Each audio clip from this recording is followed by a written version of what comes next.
কৃপান ব্যানার্জির বাড়িতে গায়ে হলুদ আনতে গেল গীতা। হ্যাঁ বন্ধুরা, আপনারা ঠিক এমনটাই দেখতে পাবেন গীতা এলএলবি ধারাবাহিকের আজকের পর্বতে। কৃপান ব্যানার্জি অগ্নিজিৎ মুখার্জিকে ফোন করে বলে, একটা আবদার আছে আঙ্কেল, আমি চাই গীতা আমার গায়ে হলুদটা আনতে আসুক। তখন অগ্নিজিৎ মুখার্জি বলে, তুমি কিন্তু অন্যায় আবদার করছো কৃপান। কৃপান ব্যানার্জি বলে, প্লিজ আঙ্কেল, আপনি আমার জন্য অনেক কিছু করেছেন, আর এটুকু করতে পারবেন না? তখন অগ্নিজিৎ মুখার্জি গীতাকে বলে, আমি চাই আমার বাড়ির বউ গীতা মুখার্জি হলুদটা আনতে যাক। ব্রজবালা মুখার্জি বলে, না এটা সম্ভব নয়। তখন পরমজিৎ বলে, কেন সম্ভব নয়? ও যাবে না কেন? ও কোথাকার মহারানী যে যেতে পারবে না?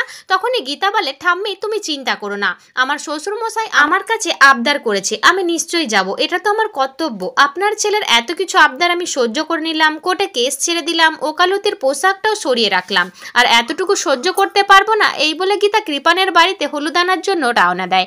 এদিকে কৃপান ব্যানার্জির বাড়িতে যখন গায়ে হলুদের অনুষ্ঠান শুরু হয়, ঠিক তখনই সেখানে গীতা গিয়ে পৌঁছায়। তখন কৃপান ব্যানার্জি গীতাকে বলে, কি বলে সম্বোধন করব, অ্যাডভোকেট গীতা এলএলবি নাকি বৌদিমণি? গীতা বলে, এখন তুমি আমাকে যা খুশি বলে সম্বোধন করতে পারো, কিন্তু পরে তোমাকে আমায় মা বলে ডাকতে হবে। কৃপান বলে, তাই নাকি? এই বলে কৃপান ব্যানার্জি হলুদের বাটি থেকে একটু হলুদ নিয়ে গীতার গালে লাগিয়ে দেওয়ার বলে, একটু রং ছুঁইয়ে দিলাম। তখন গীতা বলে, বাবু সোনা, তুমি রামধনু দেখেছো?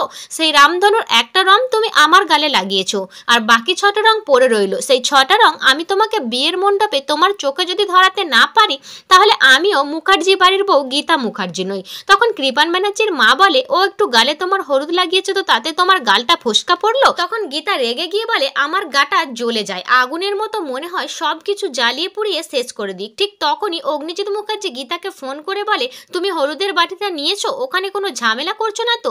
গীতা বলে, না না, ওই বাবু সোনা আছে না, ও রামধনুর একটা রং আমার গালে লাগিয়ে দিয়েছে, আমি ওকে কথা দিয়েছি রামধনুর বাকি রংগুলো ওই মুখার্জি বাড়ির বৈঠকখানায় আমি ওকে দেখিয়ে দেবো। অগ্নিজিৎ মুখার্জি বলে, মানে? গীতা বলে, মানেটা আপনিও জানেন আর আমিও জানি, আপনি এই বিয়েটা দেবার চেষ্টা করছেন, আর আমি এই বিয়েটা ভাঙার চেষ্টা করছি। তো বন্ধুরা, বিয়েটা কি ভাঙতে পারবে গীতা? তোমাদের কি মনে হয় কমেন্ট করে জানাবে।